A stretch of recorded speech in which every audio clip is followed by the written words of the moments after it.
മലേഗാവ് സ്ഫോടന കേസിൽ അതിലെ മുഴുവൻ പ്രതികളെയും വെറുതെ വിടുകയാണ്. വ്യക്തമായ തെളിവില്ല എന്ന കാരണം ചൂണ്ടിക്കാട്ടിയാണ് ഹിന്ദുത്വ തീവ്രവാദി സംഘടനകൾ ആസൂത്രണം ചെയ്ത് നടപ്പാക്കിയ സ്ഫോടനങ്ങളിലേക്ക് വെളിച്ചം വീശിയ കേസിൽ രാജ്യത്തെ നിരാശപ്പെടുത്തി 7 പ്രതികളെയും കുറ്റവിമുക്തരാക്കുന്നത്. ആ വിധി പുറത്തു വരുന്നതോടുകൂടി രാജ്യത്ത് നടമാടുന്ന സംഘപരിവാർ പക്ഷപാതിത്വത്തെ കൂടിയാണ് ബോധ്യമാക്കുന്നത്. നമുക്ക് ആ റിപ്പോർട്ടൊന്ന് കണ്ടുവരാം. പ്രതികളെയും വെറുതെ വിട്ടു.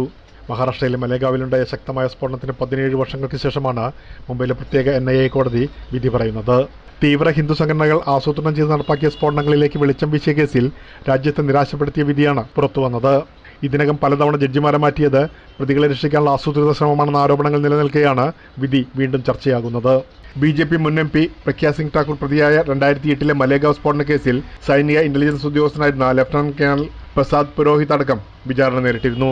എന്നാൽ വിചാരണ പൂർത്തിയായതിനു ശേഷവും വിധി പറയാനായി ഒന്നിലധികം തവണയാണ് മാറ്റിവെച്ചത്. കേസിൽ വിധി പറയാനിരിക്കെ പ്രത്യേക NIA കോടതി ജഡ്ജി AK ലാഹോട്ടിയെ നാസിക്കിലേക്ക് മാറ്റിയതും വലിയ വിവാദമായിരുന്നു. 2008 നടന്ന സ്ഫോടന കേസിൽ 17 വർഷത്തിനിടെ 5 തവണയായിരുന്നു ജഡ്ജിമാരെ സ്ഥലം മാറ്റിയത്. 2008 സെപ്റ്റംബർ 29 വടക്കൻ മഹാരാഷ്ട്രയിലെ നാസിക് ജില്ലയിലെ മലേഗാവിലെ തിരക്കേറിയ സ്ഥലത്ത് പള്ളിക്ക് സമീപം മോട്ടോർ സൈക്കിളിൽ ഘടിപ്പിച്ച ബോംബ് പൊട്ടിത്തെറിച്ച് അത്യാഹിതമുണ്ടായത്. 6 പേർ കൊല്ലപ്പെടുകയും 101 പേർക്ക് പരിക്കേൽക്കുകയും ചെയ്തു. സ്ഫോടനത്തിന് ഉപയോഗിച്ച ബൈക്കാണ് BJP നേതാവിലേക്ക് നയിച്ചത്. ബൈക്കിന്റെ ഉടമ പ്രഗ്യാ സിംഗ് ഠാക്കൂറാണെന്ന് അന്വേഷണ സംഘം കണ്ടെത്തി. പ്രഗ്യാ സിംഗ് ഠാക്കൂറിന്റെ പ്രകോപനപരമായ പ്രസംഗങ്ങൾ പലപ്പോഴും വിവാദമായിട്ടുണ്ട്. कुछ नहीं तो सब्जी काटने वाला चाकू जरा तेज रखो. जब हमारा सब्जी अच्छे से कटेगी तो निश्चित रूप से दुश्मनों के मुंह भी और सिर भी अच्छे से कटेंगे. ഹേമന്ത് കർക്കറയുടെ നേതൃത്വത്തിലായിരുന്നു മഹാരാഷ്ട്ര ഭീകരവിരുദ്ധ സേന പ്രതികളെ പിടികൂടിയത്. ഹിന്ദു രാഷ്ട്രത്തിന് വഴിയൊരുക്കാനായി രൂപം കൊണ്ട അഭിനവ് ബാര സംഘടനയുമായി ബന്ധപ്പെട്ടവരാണ് അറസ്റ്റിലായത്. 2011 NIA കേസ് ഏറ്റെടുത്തതോടെ 4 പേരെ ഒഴിവാക്കുകയും മക്കോക്ക നിയമം പിൻവലിക്കുകയും ചെയ്തിരുന്നു. പ്രഗ്യാ സിംഗിനെയും കേസിൽ നിന്ന് ഒഴിവാക്കാൻ NIA ആവശ്യപ്പെട്ടെങ്കിലും കോടതി അനുവദിച്ചിരുന്നില്ല.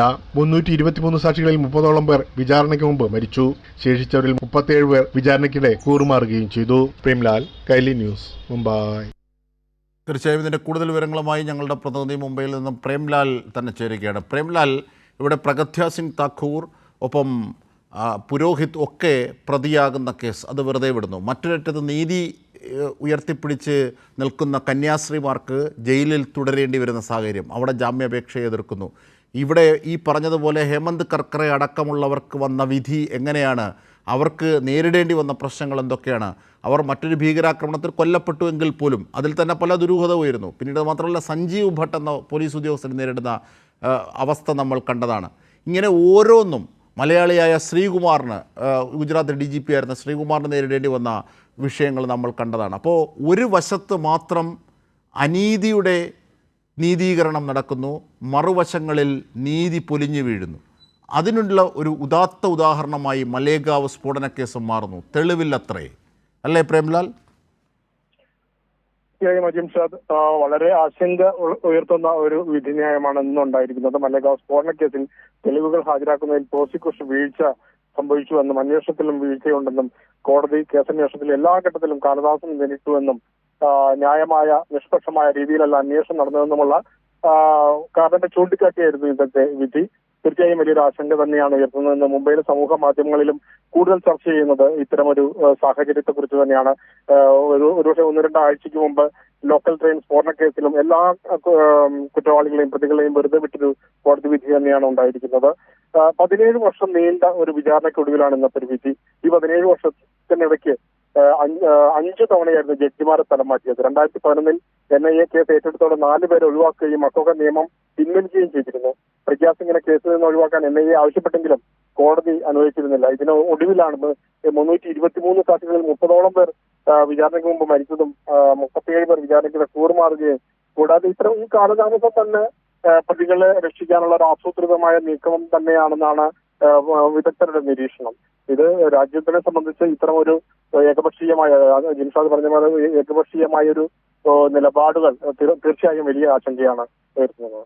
തീർച്ചയായും ഹിന്ദുത്വ തീവ്രവാദികൾ പ്രതിയാകുന്ന കേസുകളൊക്കെ അത് രാജ്യദ്രോഹത്തിൻ്റെ പരിധിയിൽ വരുന്നതാണിത്. ബോംബ് സ്ഫോടനം എന്നിട്ട് പോലും അവർക്ക് എതിരായി തെളിവില്ല എന്ന് പറഞ്ഞുകൊണ്ട് വരുന്നു. പക്ഷേ ഒരു വശത്ത് നേരത്തെ സൂചിപ്പിച്ചതുപോലെ സ്റ്റാൻ സ്വാമിയുടെ വിഷയമുണ്ട്, ഇപ്പോൾ ഈ ഛത്തീസ്ഗഡിലെ കന്യാസ്ത്രീമാർ അടക്കമുള്ളവരുടെ വിഷയമുണ്ട്, മറ്റ് ന്യൂനപക്ഷങ്ങൾ നേരിടുന്ന വിഷയങ്ങളുണ്ട്, ആദിവാസി പട്ടികജാതി പട്ടികവർഗ്ഗങ്ങൾ നേരിടുന്ന വിഷയങ്ങളുണ്ട്. അപ്പോൾ ഒരു വിഭാഗത്തെ മാത്രം ഇങ്ങനെ പോയിൻ്റ് ചെയ്യുന്ന ഒരു രീതിയാണ് നടന്നു വരുന്നത്. ഏറ്റവും പ്രധാനപ്പെട്ട മറ്റൊന്ന് പ്രേംലാൽ ഇവിടെ സൂചിപ്പിച്ച കാര്യങ്ങൾ, അത് ഈ ബൈക്കിൻ്റെ ഉടമസ്ഥാവകാശവുമായി ബന്ധപ്പെട്ട്, പിന്നീട് ഈ ബോംബ് നിർമ്മാണം, അത് പട്ടാളത്തുമായി ബന്ധപ്പെട്ട് ആർമിയുമായി ബന്ധപ്പെട്ട്, അതാണ് പുരോഹിതിലേക്ക് വെളിച്ചം വീശിയത്. മാത്രം ചെയ്യാൻ കഴിയുന്ന പല ഘടകങ്ങളും അതിലുണ്ടായിരുന്നു. ഇതൊക്കെ അന്വേഷണത്തിൻ്റെ പല ഘട്ടങ്ങളിലും വെളിവായതാണ്. ഇതൊക്കെ എങ്ങനെയാണ് കോടതി മുറിയിൽ അപ്രത്യക്ഷമാകുന്നത് അല്ലെങ്കിൽ ഇല്ലായ്മ ചെയ്യപ്പെടുന്നത്? അതിൽ ആസൂത്രിതമായൊരു ഭരണകൂട ആസൂത്രിതമായ നീക്കങ്ങളുണ്ട് എന്ന് സംശയിച്ചാൽ അതിൽ തെറ്റുണ്ടോ? അതുകൊണ്ടാണ് ഈ വിധി അന്യായ വിധിയാണോ എന്ന് സംശയിക്കേണ്ടി വരുന്ന സാഹചര്യം നാട്ടിലുണ്ടാകുന്നത്. പ്രേംലാൽ, തീർച്ചയായും അജിംഷാദ്, സ്ഫോടക വസ്തു ഘടിപ്പിച്ച വണ്ടി പ്രഗ്യയുടെ പേരിലായിരുന്നുവെങ്കിലും അവർ അത് ഉപയോഗിച്ചിരുന്നതിന് തെളിവില്ലെന്നാണ് ഇപ്പോൾ പറയുന്നത്. അന്ന് ഇവരുടെ ഏതാണ് വണ്ടി എന്നുള്ളത് പോലീസ് കണ്ടെത്തിയിരുന്നു. അതിന്റെ തെളിവുകളും പുറത്തുവിട്ടിരുന്നു. ഇതിനൊടുവിലാണ് അത് തന്നെയാണ് പറഞ്ഞത്, ഈ കാലതാമസം എടുത്തതെല്ലാം ഈ തെളിവുകൾ നശിപ്പിക്കുവാനും ഇവരൊക്കെ അനുകൂലമായ ഒരു വിധി നടപ്പാക്കുവാനും മാത്രമാണെന്നാണ് ഇപ്പോൾ നമുക്ക് വളരെ പ്രത്യക്ഷമാണ്. ഇത്തരം കാര്യങ്ങൾ, ഇത്തരം ആസൂത്രിതമായ ഒരു നീക്കത്തിന്റെ ഭാഗമായാണ് ഈ കേസിൽ വിധി തീർപ്പാക്കാൻ ഇത്രയും കാലതാമസം എടുത്തുന്നത് ഉള്ളൊരു ചർച്ച തന്നെ ഉണ്ടായതിന് ശരിവെക്കുന്നതാണ് ഇന്നത്തെ ഒരു വിധി.